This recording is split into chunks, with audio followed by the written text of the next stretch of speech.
If you want to get the best performance out of your tools, it's important to keep them clean. In this video, I'm going to go over our procedure on how to do that. But first, why is it important to clean your tools? It basically boils down to efficiency. I likened it to I like to make mechanical metaphors. So if you're driving your car down the highway and you've got your tire pressure too low, your gas mileage is going to suffer.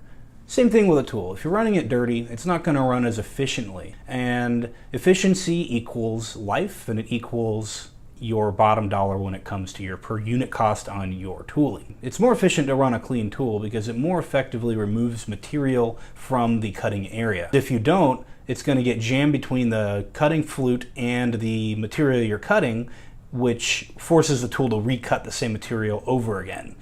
That's bad because it increases the temperature that the tool runs at, and it's going to decrease the surface quality of the part you're machining. When's the right time to clean the tools? First rule, if you ever change the material you're milling, always clean it. So if you're going from wax to zirconia or zirconia to PMMA, go ahead and take the tools out and clean them. This just helps avoid any sort of cross-contamination or any other issues that might arise from milling two different materials with the same tools. You also want to clean the tools when you notice excessive buildup. Now, what's excessive buildup? If you look at a tool that's run 1 unit, you're going to see, obviously there's going to be a little film material on the tool. You don't need to worry about that. But if you look at a tool that's run 70 units, you'll notice a little bit of caking. It'll start to build up behind the cutting edge, and that's when you need to clean it, when you start to see like a mass of material build up behind the cutting edge of the tool. So generally what we like to say is in zirconia every 70-80 units. If it's in wax, you might do it every 50 units or it might be 100 units. It depends on the wax. For instance, if you're milling a really high resin content wax, it's going to stick to the tool a little bit more than lower resin content waxes. Another thing to think about too is the ambient humidity. Those of us whose labs are in the southeast, maybe you're going to see more of a buildup of material on the tool than say somebody who's in Southern California or Nevada. That plays a big part in it. What's the best way to clean your tooling? Before I get into that, I just want to put a note out there that it's bad to steam diamond coated tools. Important not to steam them. The reason for that is that they're susceptible to thermal shock, and it's very possible that if you steam them, you could shock them and create a decrease in the service life of the tool. Just note that. Anyways, let's get into it. First thing is you're going to need a few things. You're going to need some dish soap, some isopropyl alcohol, a couple of containers, paper towel, and of course your dirty tools. All right, we've got our setup here. Got my dirty tool. First step, I'm going to get a little bit of soapy water. I just get it on my fingertips and just kind of work it into the end of the tool.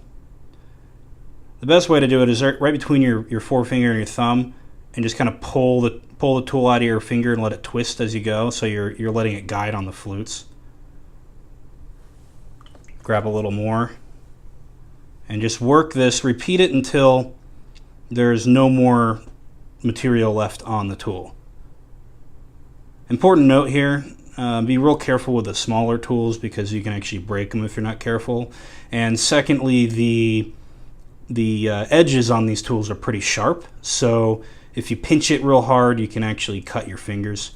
Just be real gentle, treat it nicely, and you won't have any issues. So I'm going to repeat that until there's no more debris on the tool, which I'm happy with, and then we're just going to rinse it off in isopropyl alcohol.